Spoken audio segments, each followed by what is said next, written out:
तो आज हम इस वीडियो में बात करेंगे। इस वीडियो का टाइटल है sad reality about stock markets. तो सैड रियलिटी क्यों, उसके बारे में बात करेंगे। तो वीडियो स्टार्ट करते हैं। सैड रियलिटी का मतलब इस वीडियो में ये हमें देखने को मिल रहा है कि जो हम सोचते हैं कि हाँ हमें इतनी सारी नॉलेज होनी चाहिए स्टॉक मार्केट्स में आने के लिए, कि हमें टेक्निकल्स के बारे में फुल नॉलेज होनी चाहिए, फाइनेंशियल्स के बारे में कैसे पढ़ते हैं, क्या चार्ट पैटर्न्स क्या होता है, कौन से सब कुछ हमें पता होना चाहिए। बट ये सब कुछ ट्रू नहीं है। जो कुछ लोग जो कोर्सेस बेचते हैं, उन लोगों ने ये चीज़ों को इतना कॉम्प्लिकेटेड इसलिए बना के दिया होगा कि अगर आपको लगेगा कि ये चीज़ कॉम्प्लिकेटेड है तो आप उन चीज़ को सीखने की कोशिश करोगे। अगर वो कॉम्प्लिकेटेड तरीके से आपको समझाएंगे तभी तो वो आपसे पैसे ले पाएंगे, नहीं तो आप लोग कहोगे कि ये तो बहुत ईजी था, कि हम ये ईज़िली हम कर सकते हैं।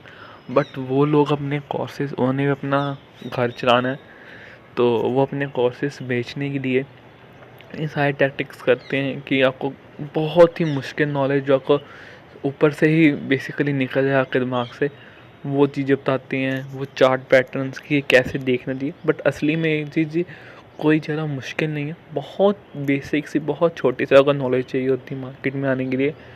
बट सबसे बड़ी चीज़ मार्केट में क्या है, आपको बहुत अच्छी अच्छी कंपनीज आपके पोर्टफोलियो में होगी, बट कहाँ जाके बंदा असली मार खा जाता है, जब आ जाती है पेशेंस की बात। बहुत ही अच्छे अच्छे इन्वेस्टर्स जो चार्ट्स को, कंपनीज को बहुत अच्छे तरीके से स्टडी करते हैं, बट उनके पास एक चीज़ नहीं होती, वो होता है पेशेंस और माइंडसेट। जब मार्केट में हम देखते हैं रेड निशान किसी चार्ट के ऊपर या हमें किसी स्टॉक के ऊपर हमारे देखने को मिल रहा है जो हमारे पोर्टफोलियो में है, तो हमें डर लगता है उस कंपनी में कि अब ये और ना गिरे। बट वही डर को कंट्रोल करना सबसे ज़्यादा ज़रूरी होता है। तो वॉरेन बफेट का भी कोट सेम ऐसा ही कुछ हमें बताता है। तो if you can't control your emotions you can not control your money.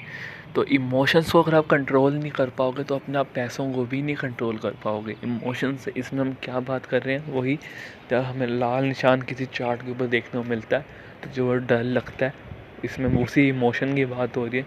क्योंकि अगर अच्छी कंपनी हमने ख़रीदी हुई है, अगर हमने उस कंपनी को ख़रीदा हुआ है, तो हमारे जैसे बहुत सारे और भी लोग हैं जो उस कंपनी को ख़रीदना चाहते हैं, और हमारे से बहुत पैसे वाले भी लोग हैं जिन्होंने अभी तक नहीं ख़रीदी थी, वो उस कंपनी को ख़रीदना चाहते हैं। तो वो करते क्या हैं, कंपनी को बार बार शॉर्ट सेलिंग कर करके वो कंपनी को नीचे गिराते हैं। उससे क्या होता है, हमारा जो शेयर होता है वो लाल निशान में आना शुरू होता है, और जैसे ही हमारा शेयर लाल निशान में आना शुरू होता है, हमें डर लगता है कि अब ये कंपनी होगी क्रैश।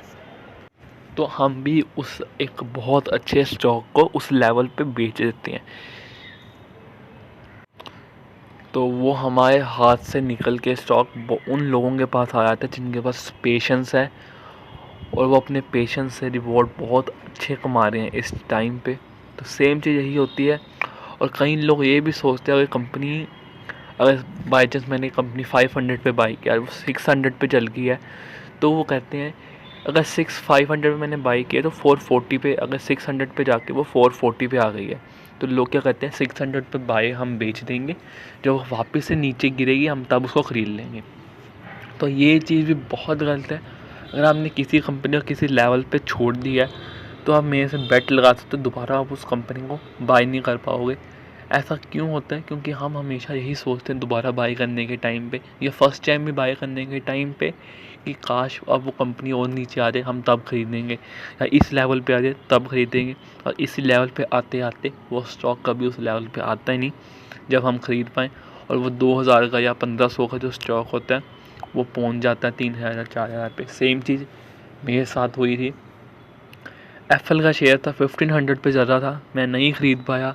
कंपनी का जो शेयर था 2000 पे आ गया, तो मैंने उसको 2000 पे ख़रीदा, और उस टाइम पे एक वीडियो भी बनाई कि कंपनी 2000 पे चल रही है। तो मे भी काफ़ी सारे लोगों ने उस कंपनी को उस टाइम पे नहीं ख़रीदा होगा, कहा होगा 2000 का जो स्टॉक है जब नीचे आएगा हम तब ख़रीदेंगे। उसका 1900 पे भी ये कंपनी आई, और सिर्फ अब उस कंपनी को उस लेवल पे 2000 के लेवल से निकले हुए सिर्फ 4 से 5 मंथ्स हुए, और वो आज कंपनी 5-6 हज़ार पे वो स्टॉक चल रहा है। तो हमारे पैसों को उस कंपनी ने डबल से ट्रिपल 3x कर दिया उस पैसों को। बट क्यों, कैसे किया है, यही रीज़न कि हम कहते हैं कंपनी और नीचे आए हम तब खरीदेंगे, और नीचे आए तब खरीदेंगे। हमने यही चीज़ नहीं करनी। जिस लेवल पे हमें जो सी कंपनी अच्छी लगती है वहाँ पे एक टोकन डाल दो कंपनी में इन्वेस्टमेंट का, और जब जब वो कंपनी नीचे आए तब तक हम उसको एक्यूमुलेट कर करके और अपने पोर्टफोलियो में ऐड कर लें। तो इस वीडियो में हम क्या बात कर रहे हैं कि जो लोग समझते हैं कि स्टॉक मार्केट में इतनी नॉलेज आपको चार्ट्स की और इतने सारे इंडिकेटर्स लगाने पड़ते हैं, उसकी कोई नॉलेज नहीं चाहिए। बहुत सिंपल से नॉलेज है, आगे जाके मैं वो भी आप लोगों के साथ शेयर करूँगा। तो बस सबसे बड़ी 80 to 90% जो गेम स्टॉक मार्केट्स में वो माइंडसेट और पेशेंस की है। माइंडसेट क्यों? कि अगर आपका माइंडसेट होगा कि हमें को इतना रिटर्न चाहिए तो हम ग्रीडी नहीं हो पाओगे ज़्यादा, कि अगर मेरे को 80% रिटर्न मिल रहा है और आगे जाकर 90 भी हो सकता है तो मैं तब तक रुक जाऊँ। नहीं, जितना हमने डिसाइड किया उतना लेके उस कंपनी से निकलो और अच्छी कंपनी ढूंढो और उसमें जो पैसे निकालने हैं और जहाँ पे भी आपने जो करना है उस कंपनी के साथ वो करो। और पेशेंस क्यों? वही, जब कंपनी नीचे गिरती है तब सबसे ज़्यादा क्या चीज़ टेस्ट होती है? पेशेंस। मेरे पास कई सारे स्टॉक्स हैं जो पिछले 6-6 महीने से नहीं चले, बट वो 1 या 2 दिन में उन्होंने बहुत अच्छे रनअप 20-20, 30-30% के रनअप 2 से 3 दिन में ही दे दिए। तो एक बहुत अच्छी बात ये भी आपको पता होगी कि जो 90% जो कंपनी रिटर्न देती है वो सिर्फ 1% डे में ही देती है। मतलब 365 डेज़ होते हैं, बट मार्केट हर पूरे 365 डेज़ नहीं खुला होता। तो पूरे साल हर कंपनी नहीं भागती, सिर्फ 5 से 6 दिन ही वो कोई ना कोई कंपनी भागती है।